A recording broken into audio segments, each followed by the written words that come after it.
Good afternoon. My name is Kim Spence, and I'm the head counselor at Archer. And today we're going to go over some graduation requirements and other information. First, we'll talk about credits. Students will take 6 classes in each semester. All of our classes are full year courses, except for a couple classes. Freshman year, health is only 1 semester, and then PE is only 1 semester. And then for senior year, econ is only 1 semester, and American government is also 1 semester. Final grades are issued 2 times a year. First semester grades you'll be getting in January, and then your second semester grades you'll be getting in May. At the end of each semester, you're going to get 0.5 credits for each course that you pass, and a passing score is 70 or higher. And then you'll get a total of 1 credit at the end of the school year. So 0.5 credits for each semester.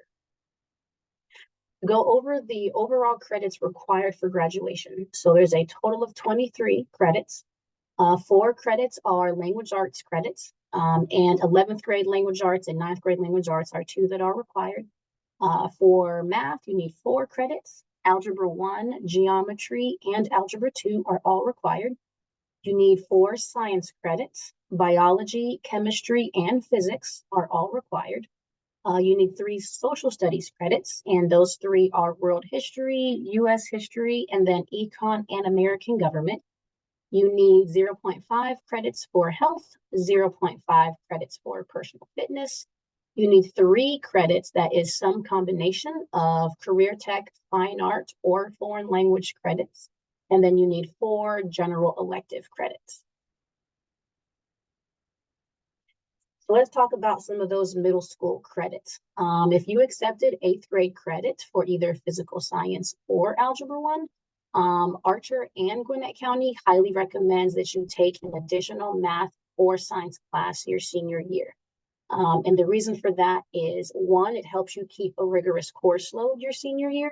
And then also it helps you to remain competitive as you start applying to colleges.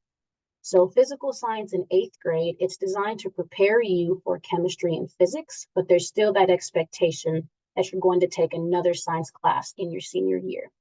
And then for math, if you don't take a math class your senior year, it's possible that you'll be at a deficit starting math a year later in college and taking that whole year off without having any math in your schedule. Most colleges, regardless of what your major is, are going to require a certain number of college math classes. So for foreign language, 2 years of the same foreign language is required for admission to every university in the state of Georgia. We recommend that you start your foreign language requirement in 9th or 10th grade to make sure you have time to get those 2 years in. It has to be 2 years consecutively of the same foreign language. And the 3 languages that we offer here at Archer are Spanish, French, and Latin. So looking at your schedule, all students must have a full schedule, which is 6 classes. It's possible that you may exceed the minimum number of elective credits required for graduation.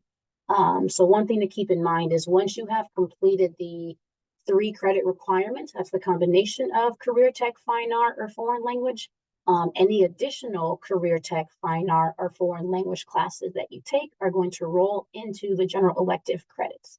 So let's say you took band for 3 years, then you take band again. Your senior year, that 4th band will be counting as a general elective because you already have the 3 credits. If you're a junior or a senior and you're on track for graduation, you may want to consider doing work-based learning, Maxwell, or Grayson Tech. All 3 of those options count as career tech electives. Some of the career tech classes, fine arts that we offer, we have business, marketing, engineering, we got technology, food, nutrition, and wellness, ag science. For fine arts, we got art, chorus, band, and orchestra. And then again, foreign language, we got Spanish, French, and Latin. An example of some of our general electives, PE, physical education, outdoor education, any of the weight trainings, those are all your general electives. So let's take a look at graduation status summary, and you can access this in your student view. And this is just a breakdown to show what classes are required based on the subject area, what classes are completed, what's in progress, and what you already have requested for the upcoming school year. So you see the breakdown. It shows the minimum graduation requirements for each subject area, and it's broken down based on the subject area. So you'll see for language arts, 9th grade lit, there's 1 credit required. World lit or 10th grade lit, 1 credit required. American lit, 1 credit, and British lit, 1 credit. But then you see for math, it's just showing 4 credits. So you'll be able to see the breakdown for language arts, for math, for science, for social studies, and all of the required electives. So we're going to break down each column. So we talked about required, what's required for each subject area. In the completed column, that is going to be everything you have already completed and received credit for. So if you've already taken the class and passed the class, both semesters, you'll see 1 credit. If there is a 0, then you might have not taken it yet, or you might have taken it, but you were not successful. And then the in progress column is everything that you are currently taking. So for this example, for this student, they are currently in American Lit. They are currently in a math class. They're in physics. They're in a 4th science. They're in US history. And then they're in 1 general elective credit. And that's their 6 classes. The column that is credit for requested courses. So those are the courses that you are going to be looking at when it's time to pick classes for the next school year. You'll be able to look and see based on what's completed, based on what's in progress, and based on what's required. You can kind of see what you're going to need to take that upcoming school year.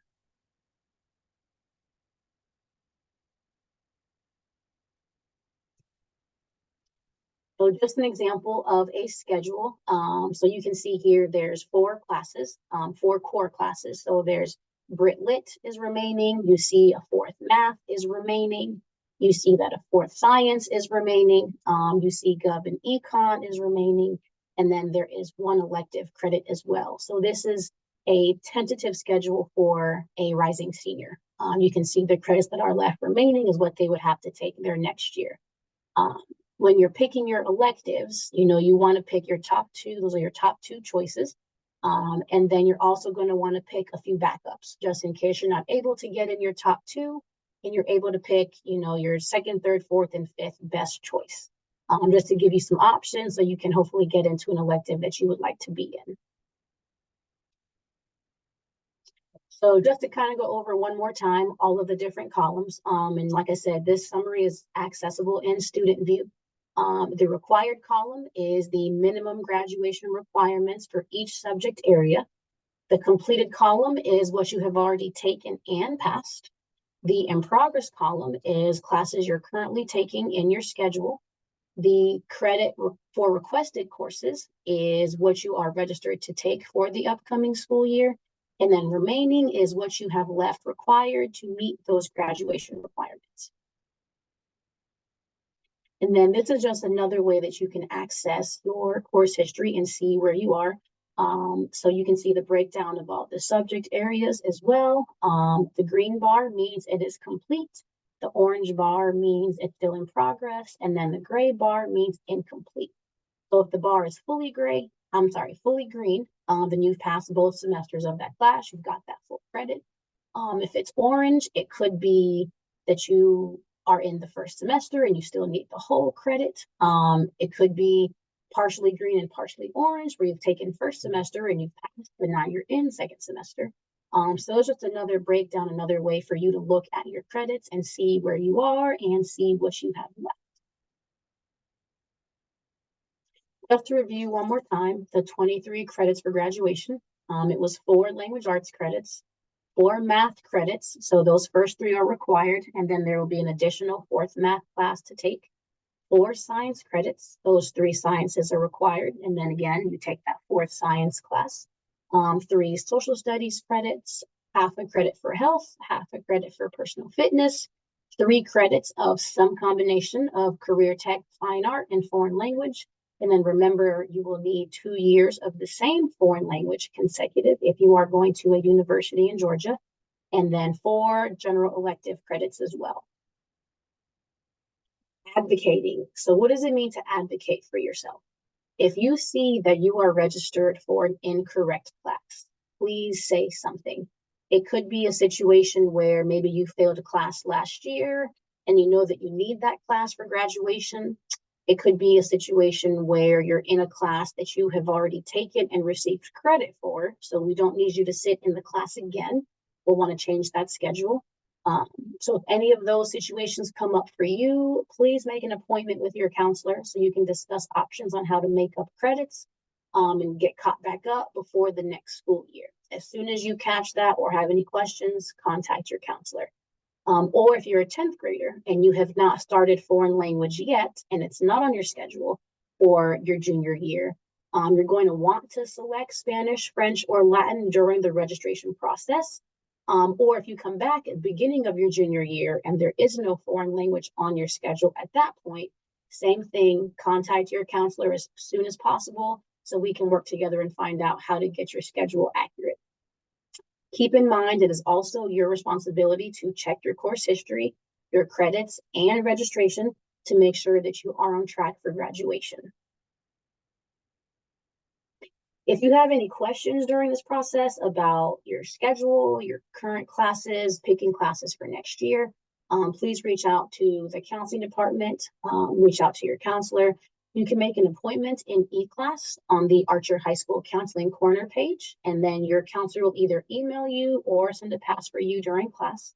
And then parents can use the counseling staff page on Archer's website to make an appointment. We are here to help in any way that we can, so please feel free to contact us with any questions, and we will work together in this process. Thank you.